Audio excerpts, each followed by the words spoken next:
یہ جو عمارتیں ہوتی ہیں نا، وقت کے ساتھ ساتھ کئی وجوہات سے بوسیدہ ہو جاتی ہیں۔ ہوا، پانی، موسم، درجہ حرارت۔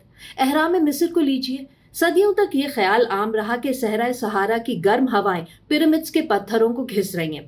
لیکن چند سال پہلے جب سائنسدانوں نے پیرامڈز کے پتھروں کی جانچ کی تو حیران کن طور پر پتہ چلا کہ اصل کٹاؤ ہوا سے نہیں بلکہ پانی سے ہو رہا ہے۔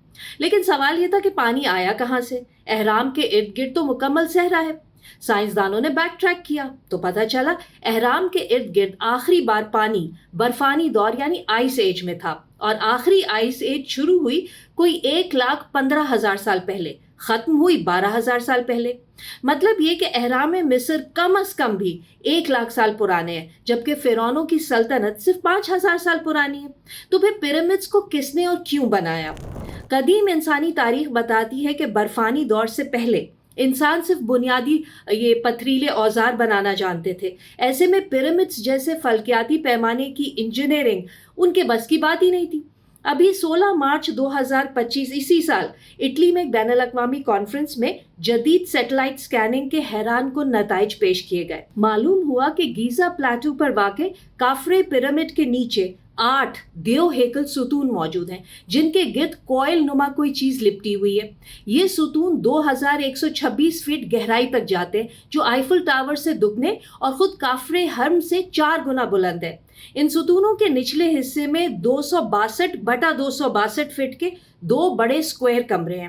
ان کے نیچے بھی ایک وسیع و عریض سٹرکچر دیکھنے میں آیا جو زمین کی سطح سے 2 کلومیٹر نیچے گہرائی تک جاتا ہے۔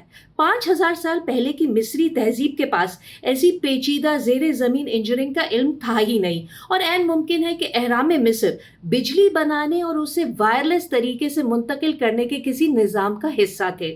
یہ دریافت گیزا پاور پلانٹ تھیوری کو تقویت دیتی ہے، جس کے مطابق اہرام مصر زمین کی اندرونی موومنٹس کو انرجی میں تبدیل کرتے تھے۔ گہرائی میں موجود یہ لمبے ستون اور ان کے گرد لپٹے ہوئے کوئلز نما ڈیزائن موجودہ دور کے ٹیسلا کوئل سے ملتے جلتے ہیں، جو بجلی کو وائرلیس طریقے سے منتقل کرنے کے لیے استعمال ہوتے ہیں۔ یہ محض اتفاق نہیں لگتا، کیونکہ نکولا ٹیسلا خود کہہ چکے ہیں کہ ان کا جو وائرلیس بجلی کی ترسیل کا تصور تھا وہ اہرام مصر سے متاثر تھا۔